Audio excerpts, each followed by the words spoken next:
This is VJ TV. Vastu and Jyotish. Vastu and Jyotish.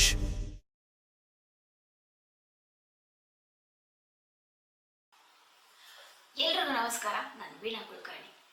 ವಾಸ್ತು ಜ್ಯೋತಿ ಚಾನಲ್ಗೆ ಸ್ವಾಗತ. ಇನ್ನೇನು ಹೊಸ ಕ್ಯಾಲೆಂಡರ್ ವರ್ಷ ಬರ್ತಾ ಇದೆ. ಸೊ ಯಾವ ರಾಶಿಗೆ ಯಾವ ಫಲಗಳಿದೆ ಅಂತ ತಿಳ್ಕೊಳ್ಳುವಂಥ ಸಮಯ.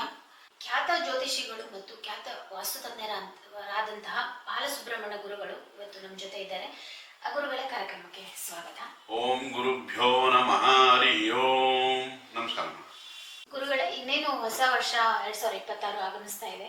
ಸೊ ಈ ವರ್ಷದಲ್ಲಿ ಯಾವ ರಾಶಿಗಳಿಗೆ ಏನು ಫಲಗಳಿದೆ ಅನ್ನೋದನ್ನ ತಿಳಿಸ್ಕೊಡ್ತೀರಾ? ಖಂಡಿತ ಮೇಡಮ್.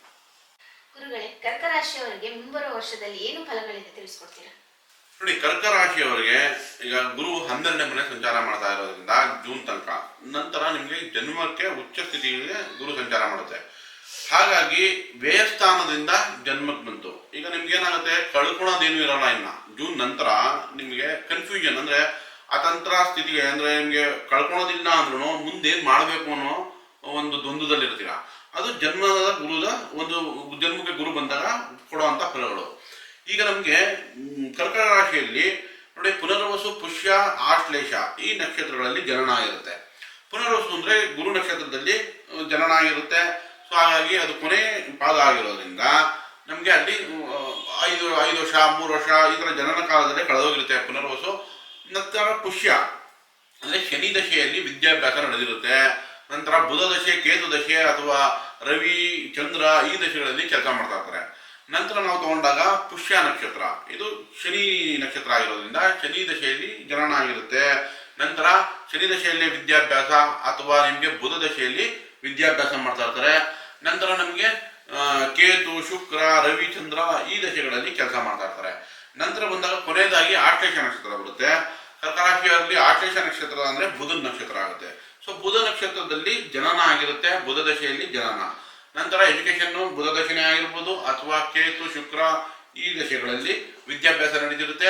ಇನ್ನು ಕೆಲಸಕ್ಕೆ ಅಂತ ಬಂದ್ರೆ ಶುಕ್ರ ದಶೆ ಆಗಿರ್ಬೋದು ಅಥವಾ ರವಿ, ಚಂದ್ರ ದಶೆಯಲ್ಲಿ ಇವರು ಕೆಲಸ ಮಾಡ್ತಾ ಇರ್ತಾರೆ. ಕರ್ಕಟ ರಾಶಿಯವರಿಗೆ ಏನ್ ನಾನು ಹೇಳಕ್ ಇಷ್ಟಪಡ್ತೀನಿ ಅಂದ್ರೆ, ಯಾವ ದಶೆ ನಡೀತಿದೆ ಅದೇನಾದ್ರೂ 5 ನಿಮ್ಮ ಲಗ್ನದಿಂದ 5ನೇ ಮನೆ 9ನೇ ಮನೆ ಆಗಿದ್ರೆ ವಿದ್ಯಾಭ್ಯಾಸಕ್ಕೆ ಖಂಡಿತ ಅನುಕೂಲಕರವಾಗಿರುತ್ತೆ, ಆರೋಗ್ಯಕ್ಕೆ ಚೆನ್ನಾಗಿದೆ ಅಂತ. ಅಥವಾ ಇವಾಗ ನಿಮ್ಗೆ 2ನೇ ಮನೆ 7ನೇ ಮನೆ ಚೆನ್ನಾಗಿದೆ ಅಂತಂದ್ರೆ ವ್ಯವಹಾರಗಳು, ಕುಟುಂಬ, ಮದುವೆ, ಬಿಸ್ನೆಸ್ಗಾಗಲಿ ಇಂಥದಕ್ಕೆ ತುಂಬಾ ಚೆನ್ನಾಗಿದೆ ಅಂತ. 10, 11, 6ನೇ ಮನೆದಾಗಿದೆ ಅಂತಂದ್ರೆ ಕೆಲಸ ಕಾರ್ಯಗಳಿಗೆ ತುಂಬಾ ಚೆನ್ನಾಗಿದೆ ಅಂತ. ಈ ದಶೆಗಳಲ್ಲಿ ಈಗ ಈ ವರ್ಷದ ಫಲ ಅಂತ ತಿಳ್ಕೊಬಹುದು. ಇದು ದಶ ಅಥವಾ ನಿಮ್ಮ ನಕ್ಷತ್ರ ದಶೆಗಳ ಮೂಲಕ ತಿಳ್ಕೊಳ್ಳುವಂತ ವಿಷಯ. ಈಗ ನಾವು ಪ್ಲಾನೆಟರಿ ಪೊಸಿಷನ್ ಅಂದ್ರೆ ಯಾವ ಗ್ರಹ ಯಾವ ರಾಶಿಯಲ್ಲಿದೆ ಅಂತ ತಿಳ್ಕೊಳ್ಳೋಣ. ಈಗ ನಮಗೆ ಗುರು ಬಗ್ಗೆ, ಗುರು ನಿಮ್ ಜನ್ಮಕ್ಕೆ ಬರುತ್ತೆ ಯಾವಾಗ, ಜೂನ್ ನಂತರ. ಜೂನ್ ತನಕ ಸ್ವಲ್ಪ ಖರ್ಚು ಹೆಚ್ಚಾಗಿರುತ್ತೆ. ಜೂನ್ ನಂತರ ನಿಮ್ಗೆ ಉಳಿತಾಯ ಏನಾಗುತ್ತೆ, ಆದ್ರೆ ಏನ್ ತೀರ್ಮಾನ ತಗೊಳಕ್ಕೆ ಸ್ವಲ್ಪ ದ್ವಂದ್ವತೆ ಇರುತ್ತೆ. ಯಾಕಂದ್ರೆ ಗುರು ನಿಮ್ಮ ರಾಶಿಯಲ್ಲಿ ಉಚ್ಚ ಆಗಿರೋದ್ರಿಂದ ಆರೋಗ್ಯ ವೃದ್ಧಿ ಆಗ್ಬೋದು, ಆದ್ರೆ ಹಣಕಾಸು ಉಳಿಸಕ್ಕೆ ಸ್ವಲ್ಪ ಕಷ್ಟ ಆಗುತ್ತೆ. ನಂತರ ನಿಮ್ಗೆ ಕೇತು 2ನೇ ಮನೆಯಲ್ಲೇ ಇರೋದ್ರಿಂದ ಮನೆಯಲ್ಲಿ ಸ್ವಲ್ಪ ಕುಟುಂಬದಲ್ಲಿ ಸ್ವಲ್ಪ ಡಿಟ್ಯಾಚ್ಮೆಂಟ್ ಅಂದ್ರೆ ನೀರಸ ವಾತಾವರಣ ಇರುತ್ತೆ. ಹಾಗಾಗಿ ಕೇತು ಶಾಂತಿ ಅಗತ್ಯ. ನಂತರ ಅಷ್ಟಮದಲ್ಲಿ ರಾಹು ಸಂಚಾರ ಮಾಡ್ತಾ ಇರುತ್ತೆ. ಹಾಗಾಗಿ ಅಷ್ಟಮಕ್ಕೆ ರಾಹು ಕೂಡ ನಮಗೆ ಪರಿಹಾರ ಬೇಕು. ನಂತರ ಮೀನರಾಶಿಯಲ್ಲಿ ಅಂದ್ರೆ ಶನಿ ಭಾಗ್ಯದಲ್ಲಿ ಸಂಚಾರ ಮಾಡ್ತಾ ಇದೆ. ಹಾಗಾಗಿ ನಮ್ಗೆ ತಂದೆ ಆರೋಗ್ಯದಲ್ಲಿ ಸ್ವಲ್ಪ ಎಚ್ಚರಿಕೆ ವಹಿಸಬೇಕು. ನೋಡಿ, ಕರ್ನಾಟಕ ರಾಶಿಯಲ್ಲಿ ಉಚ್ಚ ಸ್ಥಿತಿಯಲ್ಲಿ ಗುರು ಇದ್ದಾಗ ಗುರು ದೃಷ್ಟಿ ಶನಿ ಮೇಲೂ ಬೀಳ್ತದೆ. ಹಾಗಾಗಿ ನಮ್ಗೆ ಕರ್ನಾಟಕ ರಾಶಿಯವರಿಗೆ ಕೆಲಸ ಕಾರ್ಯಗಳಲ್ಲಿ ಸ್ವಲ್ಪ ಚೇತರಿಕೆ ಆಗುತ್ತೆ, ಅಭಿವೃದ್ಧಿ ಆಗುತ್ತೆ ಕೆಲಸ ಕಾರ್ಯಗಳಲ್ಲಿ, ಅದನ್ನ ಅಬ್ಸರ್ವ್ ಮಾಡ್ಬೋದು. ಆದ್ರೆ ಅಷ್ಟಮದಲ್ಲಿ ರಾಹು ಇದ್ರೆ ಆಕಸ್ಮಿಕವಾಗಿ ನಮ್ಗೆ ಖರ್ಚುಗಳಾಗುವಂತ ಸಾಧ್ಯತೆಗಳು, ಅದು ಜೂನ್ ಒಳಗಡೆ. ಸೊ ಹಾಗಾಗಿ ಅದಕ್ಕೆ ಎಚ್ಚರಿಕೆ ವಹಿಸಬೇಕು. ರಾಹು ಕೇತುಗೆ ಪರಿಹಾರಗಳ ಅಗತ್ಯ ಇದೆ. ನಂತರ ನಮಗೆ ಕರ್ನಾಟಕ ರಾಶಿಯವರಿಗೆ ನೋಡಿ, ಜನವರಿ ತಿಂಗಳಲ್ಲಿ ರವಿ ಬುಧ 2 6ನೇ ಮನೆ ಸಂಚಾರ ಮಾಡುತ್ತೆ ಜನವರಿಯಲ್ಲೇ. ಹಾಗಾಗಿ ನಮ್ಗೆ ಕೆಲಸ ಕಾರ್ಯಗಳಲ್ಲಿ ಅಭಿವೃದ್ಧಿ, ಮೇಲಧಿಕಾರಿಯಿಂದ ಮೆಚ್ಚುಗೆ ಸಿಗೋದಾಗ್ಲಿ ಅಥವಾ ಏನಾದ್ರು ಪ್ರಮೋಷನ್ ಎಕ್ಸ್ಪೆಕ್ಟ್ ಮಾಡ್ತಾ ಇದ್ರೆ ಅದು ನಿಮ್ಗೆ ಜನವರಿ ಫೆಬ್ರವರಿಯಲ್ಲಿ ಕರ್ನಾಟಕ ರಾಜ್ಯವ್ರಿಗೆ ಆಗುವಂತ ಚಾನ್ಸಸ್ ಜಾಸ್ತಿ ಇರುತ್ತೆ. ನಂತರ ನಮ್ಗೆ ಜೂನ್ ಜುಲೈ ತಿಂಗಳಲ್ಲಿ ಗುರು ಶುಕ್ರರು ಇಬ್ಬರು 11ನೇ ಮನೆ ಸಂಚಾರ ಮಾಡ್ತಾರೆ.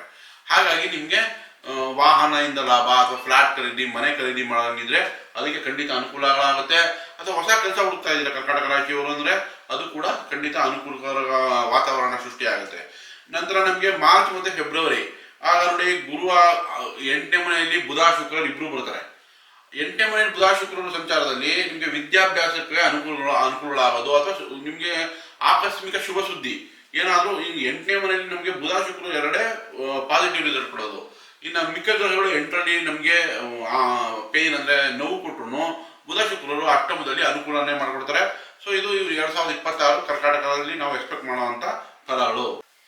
ಕರ್ಕ ರಾಶಿಯವರಿಗೆ ಅಷ್ಟಮದಲ್ಲಿ ರಾಹು ಇದೆ ಅಂತ ಹೇಳಿದ್ರಿ, ಅವ್ರಿಗೆ ಪರಿಹಾರನ ಏನ್ ಸೂಚಿಸ್ತೀರಾ? ನೋಡಿ, ಕರ್ಕ ರಾಶಿಯವರಿಗೆ ಅಷ್ಟಮದಲ್ಲಿ ರಾಹು ಸಂಚಾರ ಮಾಡ್ತಾ ಇದೆ. ಹಾಗಾಗಿ ಅವರು ದುರ್ಗಾ ಆರಾಧನೆ ಮಾಡೋದ್ರಿಂದ ಅಥವಾ ಉದ್ದಿನ ಬೇಳೆಯನ್ನ ದಾನ ಮಾಡೋದ್ರಿಂದ ಅಥವಾ ನೋಡಿ ಅರ್ಧಕಾಯಂ ಮಹಾವೀರ್ಯಂ ಚಂದ್ರಾದಿತ್ಯ ವಿಮರ್ದನಂ ಸಿಂಹಿಕಾ ಗರ್ಭಸಂಭೂತಂ ತಂ ರಾಹುಂ ಪ್ರಣಮಾಮ್ಯಹಂ ಈ ಮಂತ್ರಗಳು ಹೇಳೋದ್ರಿಂದ ಕೂಡ ನಾವು ರಾಹುನ ಪರಿಹಾರ ಮಾಡಬಹುದು. ನಂತರ ಅದಕ್ಕಿಂತ ನಮಗೆ ಕೇತು 2ರಲ್ಲಿದೆ. ಸೊ ಕುಟುಂಬದಲ್ಲಿ ಸ್ವಲ್ಪ ಡಿಟ್ಯಾಚ್ಮೆಂಟ್, ಹಣಕಾಸು ಬರುವಂತದ್ದು ನಿಧಾನ ಆಗೋ ಚಾನ್ಸಸ್ ಇರುತ್ತೆ. ಮನೆಯಲ್ಲಿ ನೀರಸ ವಾತಾವರಣ ಸೃಷ್ಟಿ ಮಾಡ್ತಾ ಇರುತ್ತೆ.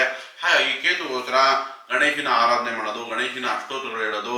ನಂತರ ಪಲಾಶ ಪುಷ್ಪ ಸಂಕಾಶಂ ತಾರಕಾಗ್ರಹ ಮಸ್ತಕಂ ರೌದ್ರಂ ರೌದ್ರಾತ್ಮಕಂ ಘೋರಂ ತಂ ಕೇತುಂ ಪ್ರಣಮಾಮ್ಯಂ ಈ ಮಂತ್ರಗಳು ಹೇಳೋದ್ರಿಂದ ಕೂಡ ಕೇತು ಪರಿಹಾರ ಆಗುತ್ತೆ. ಸೊ ಬೀದಿ ನಾಯಿಗೆ ಆಹಾರ ನೀಡಿ, ಇದರಿಂದ ಕೂಡ ಕೇತು ಪರಿಹಾರ ಆಗುತ್ತೆ. ನೋಡಿದ್ರಲ್ಲ ವೀಕ್ಷಕರೇ, ಇಷ್ಟೊತ್ತು ನಾವು 2026ರ ಎಲ್ಲ ರಾಶಿಗಳ ಫಲಾಫಲಗಳನ್ನ ನೋಡಿದ್ವಿ. ಇದನ್ನ ತಿಳಿಸ್ಕೊಟ್ಟಂತಹ ನಮ್ಮ ಖ್ಯಾತ ಜ್ಯೋತಿಷಿಗಳಾದಂತಹ ಬಾಲಸುಬ್ರಹ್ಮಣ್ಯ ಗುರುಜಿಗಳಿಗೆ ಒಂದು ಧನ್ಯವಾದಗಳನ್ನ ಹೇಳೋಣ. ಈ ಎಲ್ಲ ಮಾಹಿತಿಗಳು ವಾಸ್ತು ಜ್ಯೋತಿಷ ಯೂಟ್ಯೂಬ್ ಚಾನಲ್ ಅಲ್ಲಿ ಲಭ್ಯವಿದೆ. ನೀವು ಲಿಂಕ್ ಅನ್ನ ಶೇರ್ ಮಾಡ್ಬೋದು, ಸಬ್ಸ್ಕ್ರೈಬ್ ಮಾಡ್ಬೋದು. ಹಾಗೆ ಕೆಳಗಡೆ ಬರ್ತಕ್ಕಂತಹ ಸಂಖ್ಯೆಯನ್ನ ನೋಟ್ ಮಾಡ್ಕೊಳ್ಳಿ. ಇದರಿಂದ ನೀವು ಗುರುಗಳನ್ನ ನೇರವಾಗಿ ಸಂಪರ್ಕಿಸಬಹುದು. ಧನ್ಯವಾದಗಳು.